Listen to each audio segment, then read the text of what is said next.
पर छोटा नागपुर एक पठारी क्षेत्र होने के कारण ज़्यादातर जगह में मिट्टी भारी है। मगर ऐसा नहीं है कि परवल की खेती नहीं होगी।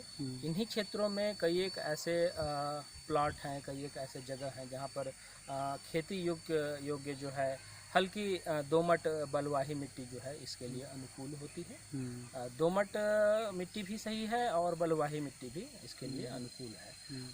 जैसे उसमें जैविक पदार्थ की मात्रा जैसे सही अगर अच्छा से आप उसमें है तो उसमें अच्छा फलन जो है आपको ये निरंतर फलन देने वाला ये एक फसल है और बाज़ार मूल्य भी इसमें आपको अच्छा प्राप्त होगा। एक बार प्लांटेशन के बाद ही कितने दिनों तक फलन आएगा इसमें?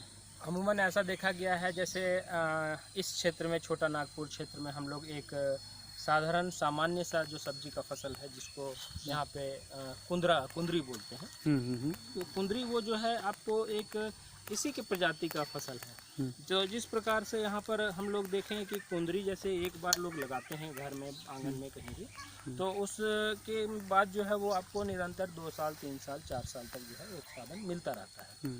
और इसमें बस ये है कि 12 महीने में आपको बाजार बिक्री योग्य 8 महीने 9 महीने तक जो है फलन आता है।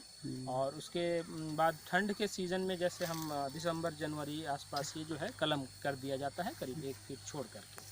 और उपज जो इसका जो है वो आपको फिर मार्च अप्रैल आते आते होली के आसपास से जो है आपको फिर दोबारा पुनः दूसरे साल तीसरे साल इसी प्रक्रिया से ये उपज आता रहता है। तो इस दृष्टिकोण से कि है हम अन्य फसल में जैसे अगर सालाना फसल चक्र अपनाते हैं तो बैगन है, टमाटर है, मिर्च है या अन्य साग सब्जी जो लगाते हैं किसान, तो अगर कुछ क्षेत्र में अगर मिट्टी जांच करवा कर और मिट्टी की अनुकूलता देखकर अगर परवल की खेती लगा ली जाए तो उसमें क्या होगा कि एक निरंतर आय का स्रोत जो है वो किसान का बन जाता है और एक मजबूत स्रोत जरिया जो है वो बन जाता है।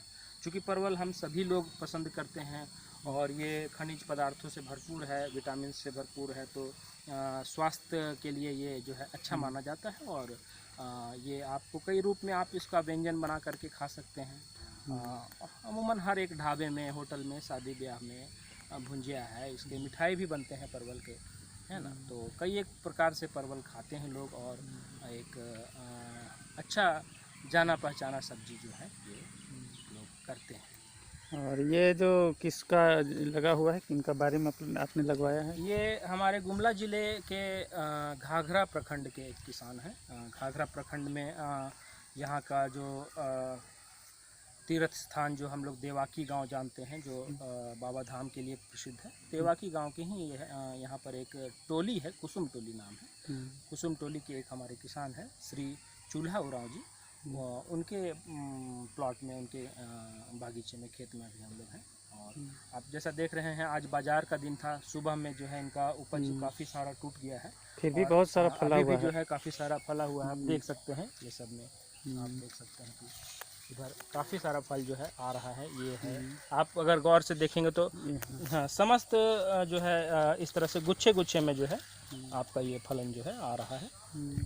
सभी में आप देख सकते हैं, इधर है काफ़ी सारा फलन। तो ये छोटे छोटे हैं इसलिए अभी इनको छोड़ दिया गया है और फिर ये अगले तोड़न के लिए जब ये तैयार हो जाएंगे, इधर फला हुआ है, इधर फला हुआ है काफ़ी, मतलब ये एक एक पौधा में आपका तकरीबन 1 किलो, आधा किलो, 2 किलो इस तरह का फल जो है वो आता है। जैसे जैसे इस विकास में होगा इसमें तो उसका उत्पादन जो है वो बढ़ता चला जाता है। और नीचे लगाने के बाद जो है ये काफ़ी जो है कि इसकी डालियाँ निकलती हैं, नए नए कल्ले निकलते हैं। जैसे थोड़ा सा बैठ के थोड़ा सा प्रैक्टिस, तो ये जैसे हम लोग देखते हैं कि इसमें कई सारे कल्ले जो है निकले हैं नीचे से, और ये कल्ले जो हैं आपको सिर्फ इसको ऊपर जो है आपको ये पकड़ाते हुए चले जाना है। इसमें ये सारे ऊपर चले जाते हैं।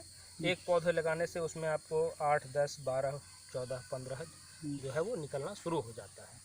तो इसलिए इसका ऊपर जब ये इन लत्तियों में जब फिर से दोबारा डालियाँ आती हैं तो वो ऊपर जा कर के काफ़ी घनी हो जाती हैं, और इस प्रकार से जितनी भी ये गांठें होती हैं, इन गांठों में जो है वो फल आता चला जाता है और फूलता फलता हुआ ये पौधा जो है बढ़ता रहता है। अच्छा, आप जो बोले नर मादा वाला, तो इसका पहचान कुछ?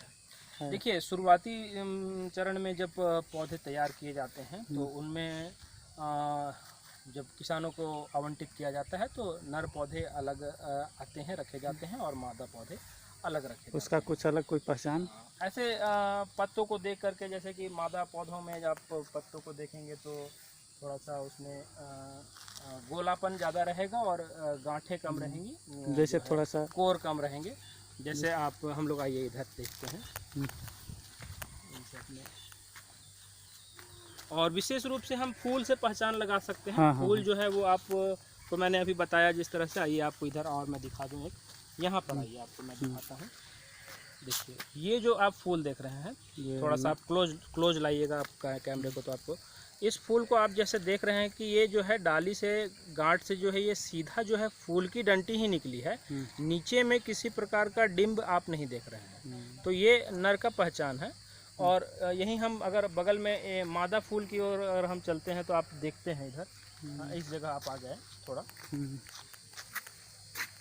इस जगह आप देख लें। जैसे कि ये फूल जो है आप देख रहे हैं कि इसके नीचे जो है डिंब लगा हुआ है। तो ये जो डिंब है ये एक गर्भ जो है फूल का वो है, और ये जो है आपको फलन के लिए ये मादा फूल ही आते हैं। तो ज़्यादातर जैसे है हमारा 1:5, 1:5 में जो है ये, यानी कि आपका 5-6 जो है मादा और उसके पीछे एक नर। दोनों पौधा अलग अलग होते हैं। हाँ, पौधे जो है इसके अलग।